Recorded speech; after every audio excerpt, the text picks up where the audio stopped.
તો આજે બધી સંસ્કૃતિ જે હતી આપણી, એને છોડવાનું નુકસાન કેટલું છે એ જોવો તમે. ત્યારે બાળકને શીખવવું નથી પડતું ભગવાનને પ્રણામ કેમ કરાય, કારણ કે એ મંદિર જઈને જો બધા આમ પ્રણામ કરે તો મારે એમ જ કરવાના છે. એ જોઈ જોઈને સંસ્કારો આવી જતા, શીખી જતા. અને આજે તો બધા મંદિરોવાળાએ સારું કર્યું છે, બાળકો માટેના ટ્રેનિંગ સેન્ટરો ચાલુ કર્યા છે, બાળકોના પ્રોગ્રામ ચાલે છે મંદિરોની અંદર કે ભાઈ તમે એને ત્યાં લાવો તો એને ભગવદ્ ગીતા શીખવાડવામાં આવે, તેને શ્લોક શીખવવામાં આવે, પ્રણામ માતા પિતાને કેમ પ્રણામ કરવા એ અત્યારથી નમે. અને જે નમો હોય ને એ કોઈ દી હામો ન થાય. પણ ઓલો પહેલેથી સીધો રાખ્યો છે એ કે જ કરવાનું એને હવડા ઝીણકા ઝીણકા હોય એની પાસે કે મને બેડ ઉપર જો હે આ વસ્તુ ખાવા દે, એને મમ્મી પાછી લઈને જાય. ના ના, એકનો એક છે ને એને તેમ જ આપણે છે, બીજા કોઈ છે જ નહીં. આ બાળકોને લાડ કરવા એની એક લિમિટ, એક મર્યાદા હોવી જોઈએ. જ્યારે બાળક અનુશાસનમાં હોવું જોઈએ ત્યારે તમે એને બગાડવાની ટ્રાય કરશો તો આનું પરિણામ આપણે ભોગવવા તૈયાર રહેવું પડશે. જન્મ આપવાથી ખાલી માતા પિતા કોઈ નહીં બને, એના જીવનનું ઘડતર કરવું એ પણ માતા પિતાનું કર્તવ્ય છે. અને આ બધું થાય સત્સંગથી, અધ્યાત્મથી. જેટલા આનાથી દૂર ભાગવાની ટ્રાય કરશો ને એટલું દુઃખ વધવાનું છે, યાદ રાખજો. તો કહેવાનો અર્થ એ છે કે એક ભક્ત જે છે એ પોતાના કુળ નહીં, પોતાની પેઢીઓને પવિત્ર કરે છે. અને આ ખોટી પ્રતિષ્ઠાવાળા જે લોકો સમાજમાં છે એ પોતાને પણ પવિત્ર નથી કરી શકતા, બીજાની તો વાત જવા દો. બીજાને શું પવિત્ર કરવાના છે? એમ માની લ્યો કોઈ વ્યક્તિની અંદર બધા ગુણ છે પણ ભક્તિ નથી, તો પ્રહલાદ મહારાજ કહે છે કે આ બધા ગુણ જે છે ને એ ભારની સમાન છે. ઓલા 12 ગુણ જે બતાવ્યા ને, માની લો 12 મોટા મોટા પથ્થર તમારે બાંધી દે ને પછી પાણીમાં કોક નાખી દેતો ડૂબાડે ને.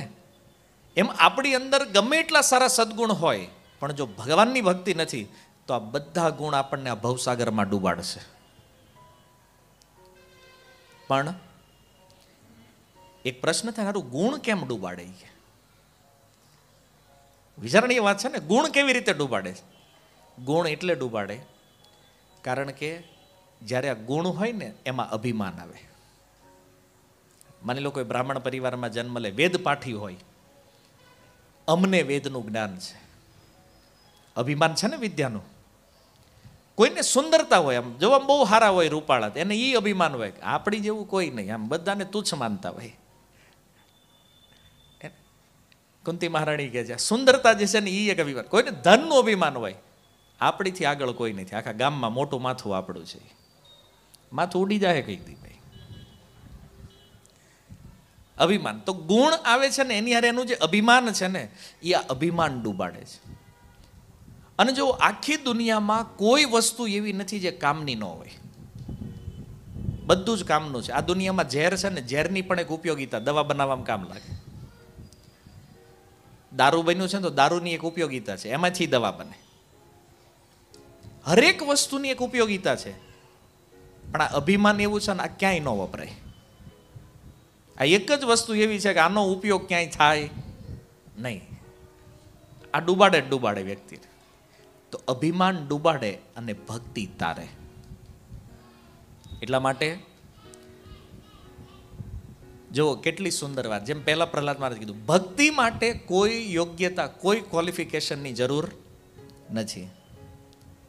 તો પ્રભુપાદજી જે હિપ્પીઓને ભક્ત બનાવ્યા અમેરિકાની અંદર, એ હિપ્પીઓ આજે ભારતીય યુવાનો દ્વારા પૂજાય છે, લોકો ગુરુ માને છે. એમ આજે એક જોવો જાતિવાદનો બહુ ઇસ્યુ હાલે છે, લોકો કે જાતિવાદ ન હોવો જોઈએ. તો આ જાતિવાદ જે છે ને એ પણ ભક્તિથી ખતમ થાય. હવે એ જે યુવાનો જેને પ્રભુપાદજીએ ભક્ત બનાવ્યા ને, એ તો વર્ણાશ્રમમાં નથી. આપણે છે ને બ્રાહ્મણ, ક્ષત્રિય, વૈશ્ય અને શુદ્ર, તો એ તો શુદ્રથી પણ નીચે છે. યવન કુળમાં જન્મ થયો છે, કોઈ મુસ્લિમ પરિવારમાં જન્મ્યા, કોઈ ક્રિશ્ચન પરિવારમાં જન્મ્યા છે. અને આવા યવન પરિવારમાં જન્મેલા વ્યક્તિ પણ જો સંન્યાસી બની શકતા હોય, ગુરુ બની શકતા હોય, તો સનાતનમાં જન્મેલા ન થઈ શકે. તો હકીકત આજે જાતિવાદ છે ને એ ખતમ થાય ભક્તિ દ્વારા. કેમ? કારણ કે જે ભજન કરે ને એ આ બધી જાતિઓથી બહાર નીકળી જાય. જો એક રૈદાસ નામના ભક્ત થયા, એનો જન્મ એકદમ નિમ્ન કુળમાં થયો હતો, દલિત પરિવારની અંદર. પણ એવા ભગવાનના મહાન ભક્ત હતા કે મારવાડની રાણી જે છે ને મીરા, એને એના ગુરુ બનાવ્યા છે. જુઓ, મીરાબાઈ રાજ પરિવારમાંથી છે, રાજઘરાનામાંથી, અને રૈદાસ ચમાર. હે ને? એક ચમાર વ્યક્તિ એક રાણીના ગુરુ છે. આ સનાતન ધર્મમાં જ સંભવ છે. અસલી જાતિવાદ અહીંયા ખતમ થયો.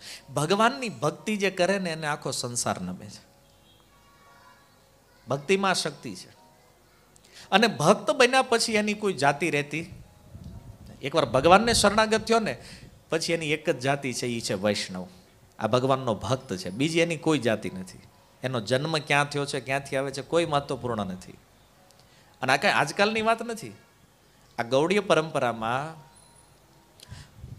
અનેક વર્ષો પૂર્વ પણ યવન પરિવારના લોકો ભક્તિમાં આવ્યા છે. જેમ કે ચૈતન્ય મહાપ્રભુના એક પાર્ષદ હતા શ્રીલ હરિદાસ ઠાકોર. હરિદાસ ઠાકોર, એનો જન્મ મુસ્લિમ પરિવારમાં થયો છે. પણ જુઓ, આ ગૌડીય પરંપરાના આચાર્ય છે. કેમ? રોજ 3 લાખ નામ જપ કરતા. કેટલા? હરે કૃષ્ણ મહામંત્રની આ ભક્તો જે 16 માળા કરે ને એ રોજ 192 માળા કરતા. 22 કલાક ભજન. 2 કલાકમાં જ ખાલી હોવાનું, નાવા ધોવાનું, તૈયાર થવાનું જેવું 2 કલાક.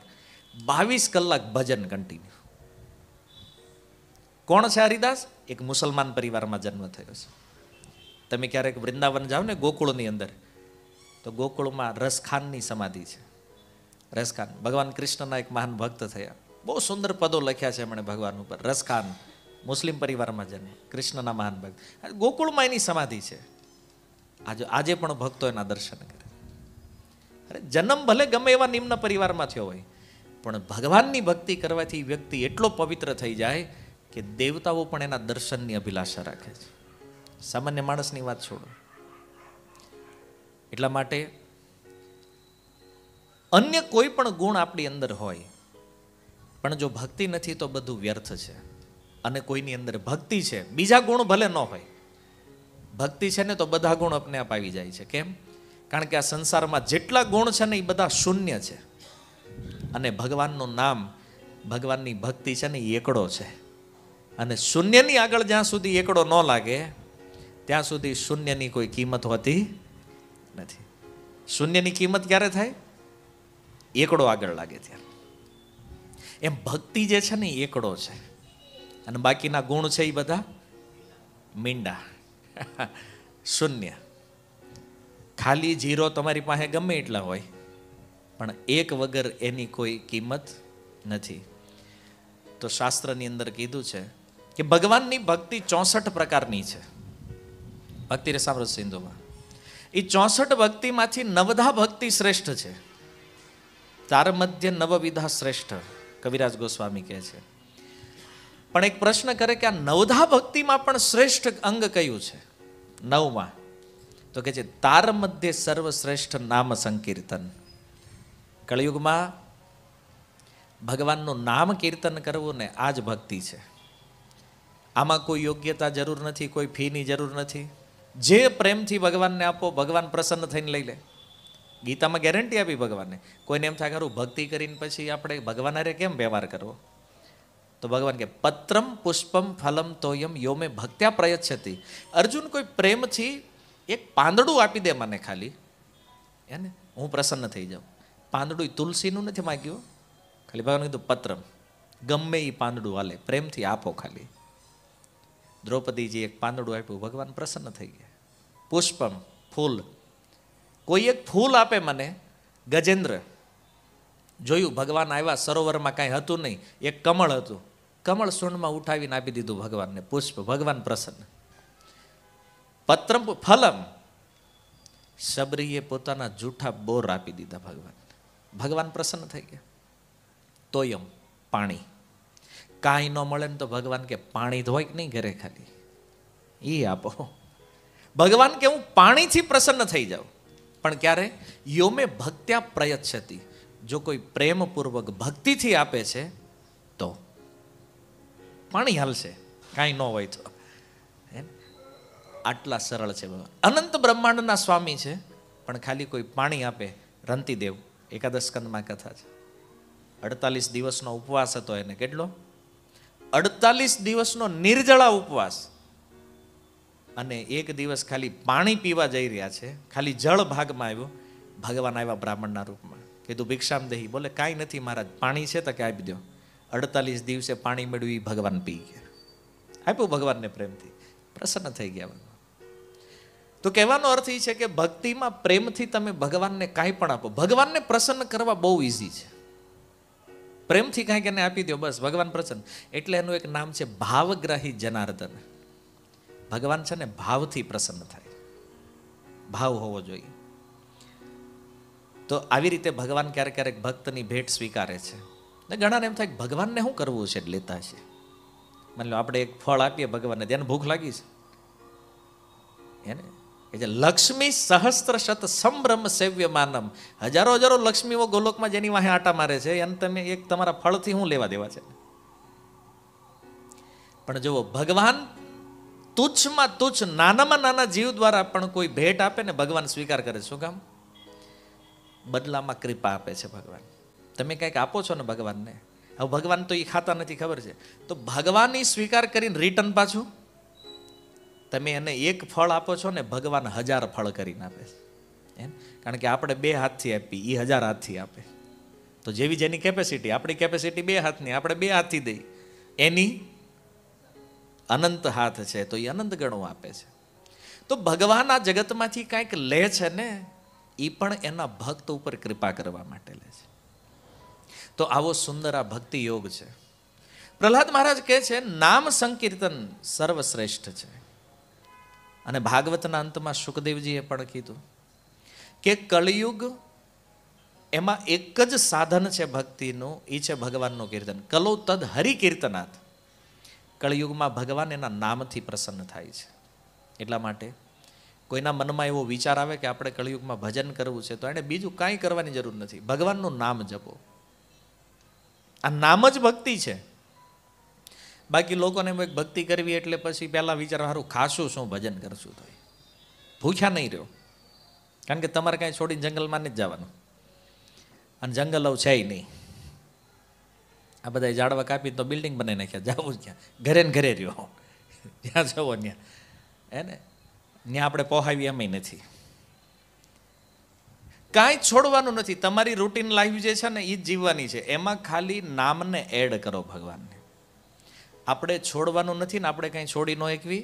આપણે કેવલ કૃષ્ણ સાથે કનેક્ટ થવાનું છે, જોડાવાનું છે ભગવાન સાથે. અને જો ભગવાન આપણી સાથે કનેક્ટ થયા છે એના નામ દ્વારા, તો સમજો જીવનના તમામ પ્રોબ્લેમનું સોલ્યુશન આમાં છે. આ નામ જે છે ને, આ બધા પ્રોબ્લેમ સુલટાવીએ કેમ છે. તમારી જે કાંઈ સમસ્યાઓ છે આ નામથી સુલટી જાય. આ દુનિયામાં એવો કંઈ પ્રોબ્લેમ જ નથી કે જ્યાં નામથી ન સુલટે. કોઈ એમ કહેતા હતા ડ્રગ્સ ન છૂટે, આ લાખો લાખો છોકરાઓનું છોડાવી દીધું આ ભગવાનના નામે, છૂટી ગયું. કોઈ એમ કહેતા કે આ માણસ કોઈ દી સુધરે નહીં, સમાજે એમ કીધું ના, ન સુધરે, બધા ઇસ્કોનમાં ભગત બન્યા. અને એને જ્યારે ભાળે તો એમ કે એટલે આ ભગત થયો તમારે ને, કેમ કે એના તો કાંડ બધા જાણતા હોય. અને એ જ્યારે ભક્ત બને ને, એ કે આ બદલો આશ્ચર્ય, એ કે આખા માર્કેટમાં ચર્ચા થાય, આણે માળા લીધી છે. કેમ? ભગવાનનું નામ જે છે ને એ બધું જ કરવા સમર્થ છે.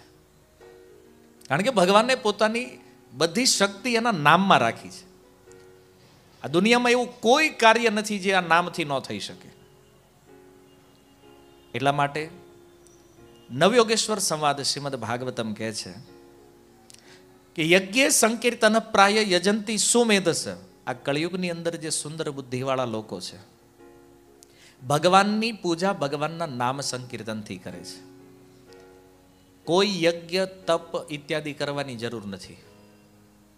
ખાલી ભગવાનનું નામ લ્યો, ભગવાનને પામી જાઓ. કળિયુગમાં બહુ સારી સ્કીમ આલે છે, લાભ લેવો એટલે લઈ લો, બીજા યુગમાં નહીં મળે. તુલસીદાસજી કહે છે એને, ચારો જુગ ચહુ નામ પ્રભાવ, કલી વિશેષ નહીં આન ઉપાવ. નામની મહિમા તો ચારેય યુગમાં છે, પણ કળિયુગમાં વિશેષ છે.